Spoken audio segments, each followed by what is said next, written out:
Well, I'd read, it's based, as you probably know, on Li Xuanxin's autobiography. Mm-hmm. And I read that when it came out, and I thought, oh my God, this is an absolutely wonderful story. But I never initially took it that seriously as a film because I thought we'd never find anyone to play the main role.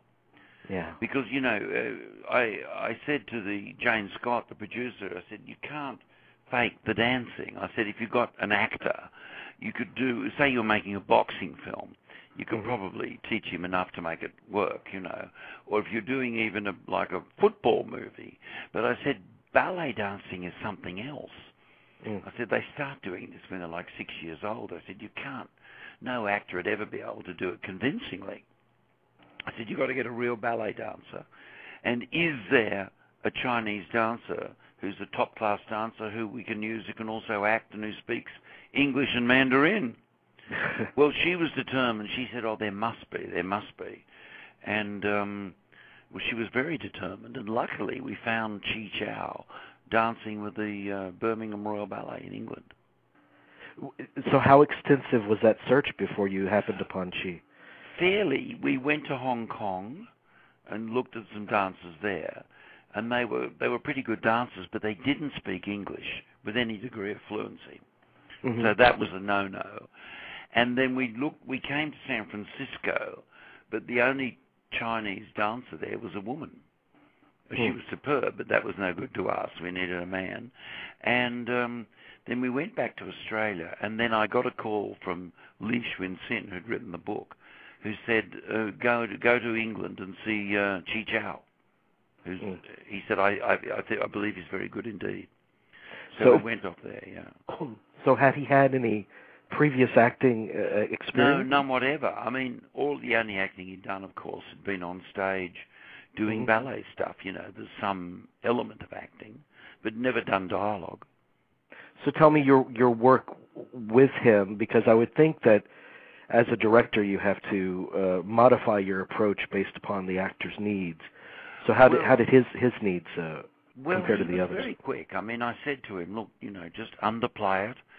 Be very straightforward, very simple, just do the dialogue. We had to work out, because the tricky thing was to work out the progress of his English, because when he arrived in America, he didn't speak English, just a couple of words.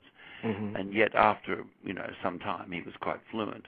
And as we weren't shooting it in sequence, it was quite difficult working out how fluent he was in various places. And I was always quite worried about that. But then when I saw the film cut together, I thought we got it right. Right. Yeah, it was quite, and he did a very good job on that. Oh, he's exceptional. You see, he'd remembered what it was like when he was learning English. Because when he first went to England to dance, he didn't speak any English at all. Now, did you have any previous interest in dance? I mean, were you knowledgeable in that world? No, I wasn't. In fact, I'd always been rather disparaging about ballet, I'm now ashamed to say.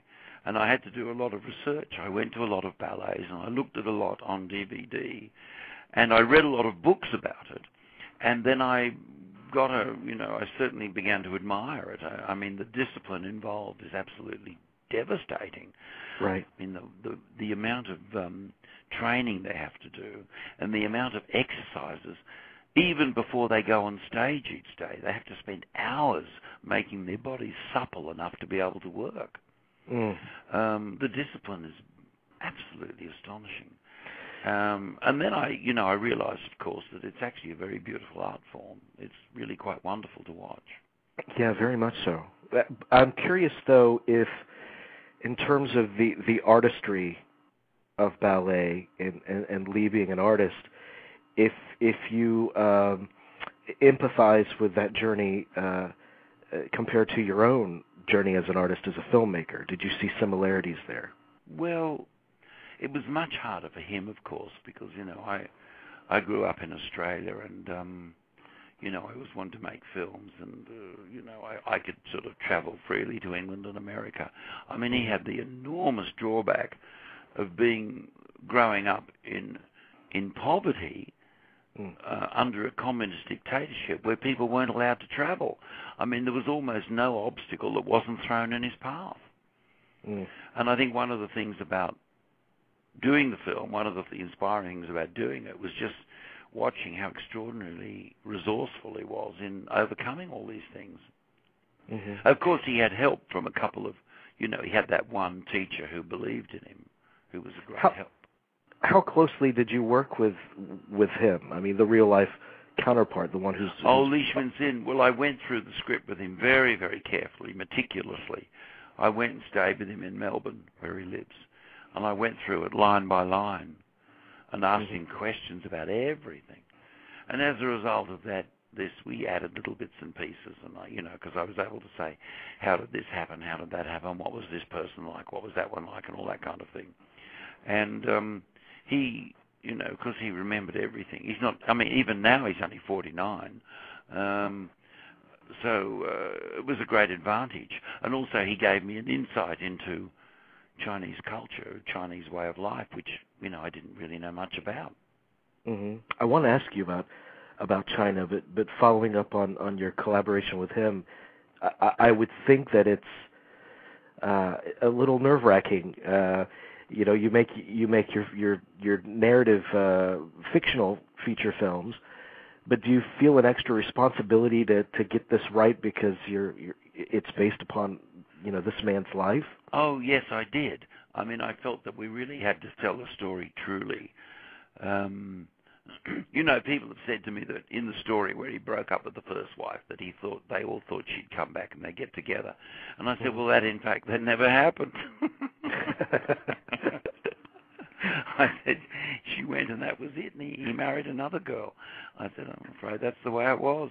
I mean, yeah, that's life. We didn't feel any compulsion to sort of romanticize it. I mean, it's probably a romantic story in any case, but we did tell it pretty honestly. I don't think there's nothing in it that's actually made up. So tell me about the first time you showed the movie to him. Oh, to Lee. Yeah. I don't think I was at that first screening. No, it was in Melbourne. They took a print to Melbourne and showed it to him, because I live in Sydney. And he rang me up and said he was delighted with it. Good. And you shot in several locations. It's an international production, but yeah, well, we shot all the Chinese stuff in China, but we shot all the interiors.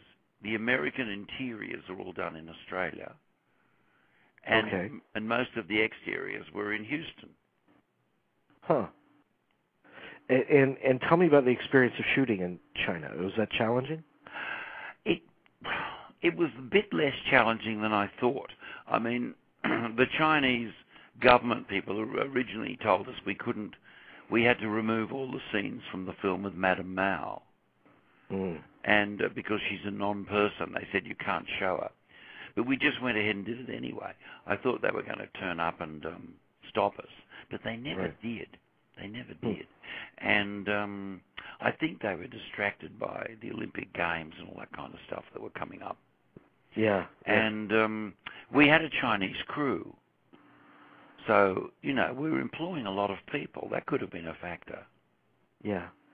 When you first started making movies, I mean, you've had such an incredible longevity. Your reasons for making movies now and what that does for you, is it different than when you started? I don't think so. I mean, I always, I read stories like this one and I get absolutely carried away and I think, oh, that's a story I've got to tell everybody. I get passionate about them. There's a lot of other stories I've wanted to make that I've never been able to get finance for. I've got a stack of scripts that I would just love to be able to direct, and I've never got the money. But on this one, which I was, a story I thought I had to tell, luckily, through Jane Scott's efforts, we did get the money. So it's great to have been able to do it. I don't think I've ever really changed in that way. I mean, I have made films that I wasn't particularly keen on, but, that was usually because there was things I wanted to do I couldn't get off the ground, and I had to earn an income. Well, if you haven't changed, I'm sure the industry around you has. I mean, do you find it harder to get something off the ground than it used to be? Oh, yes, it's changed a hell of a lot in the last few years. Because I've had investors say to me, look, we can't invest in films because everybody watches them for nothing. So we can't get our money back. I mean, the kids download them and see them free. I mean, I even saw on a website last week, I was looking for something or other, and an ad came on that said, you can watch download Mao's Last Dancer from this website and watch it free. But they're actually advertising. And of course, you know, this puts investors off terribly, so they say, we don't want to put money in films when there's absolutely no chance of recoupment. Do you feel that it's a different process when you're doing what you're doing now, kind of nurturing your baby towards an audience? Is that a different process for you now than it used to be? Oh, I don't think that is. I mean, if you're actually making them, it's much the same. Mm-hmm. But, you know, you just hope that people will go to the theatres and see them because they look far better on a big screen than they do on an iPhone. Just hope that they'll go and see them there. You know? That's true. I could not imagine a world where we're relegated to watching Lawrence of Arabia on an iPhone. No, well, I mean, my daughter, who's at college in California, watches movies on the phone. I said, how can you do it? I don't understand terrible. it. You working with a first-time actor in this, it has to be different from working with the more seasoned actors that you've worked with in the past, like the Morgan Freemans and Robert Duvall. Yes, although Chi was very, very quick on the uptake. I mean, he understood about the film process very fast. Yeah. And in a way, you know, it was quite easy because he very much did what I said. I said, look, if you do it like this and like that, it's going to work. Mm-hmm. You know, do it simply. Think yourself into the role. And he's very intelligent.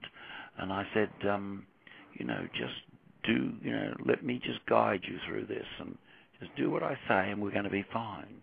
And he did, and it was good. I mean, you know, sometimes you get professional actors who resist. Yeah, absolutely. But do something else, and you think, do you find, though, that a big part of, and this isn't to belittle the director's role at all, but when you hire an actor like a Morgan Freeman or a Robert Duvall or on and on, so many great actors you've worked with, that you tend to just want to kind of stay out of their way? No, well, I don't think I do that. I mean, generally, those two actors you mentioned are particular two of the greatest actors alive. Yes. I mean, you always know that what they're going to do is superb, but that doesn't prevent me from saying what I think. And also, of course, I think one of the things about directing a film, about directing a performance, is making sure you photograph it in the right way. I mean, you can ruin a good performance by shooting it too close or too far away. Right. Or having the wrong lens on the camera. You've got to understand enough about film technique to be able to maximize the actor's performance. Well, we spoke with Robert Duvall last week about his new film, and obviously Tender Mercies was a huge film for him. And he's unbelievably great in it, yeah. Oh, he's breathtaking in it. Tell me, and that's a breathtaking movie. Tell me about that experience of working with him. Well, it was 30 years ago now. I mean, I remember doing the very first shot with him. I mean, we'd rehearsed it a bit, but he doesn't really rehearse like a lot of professional actors. When you rehearse, he just kind of talks, you know, he doesn't really do it. And when we did the first shot, I think my hair stood up. He was so electrifyingly in character.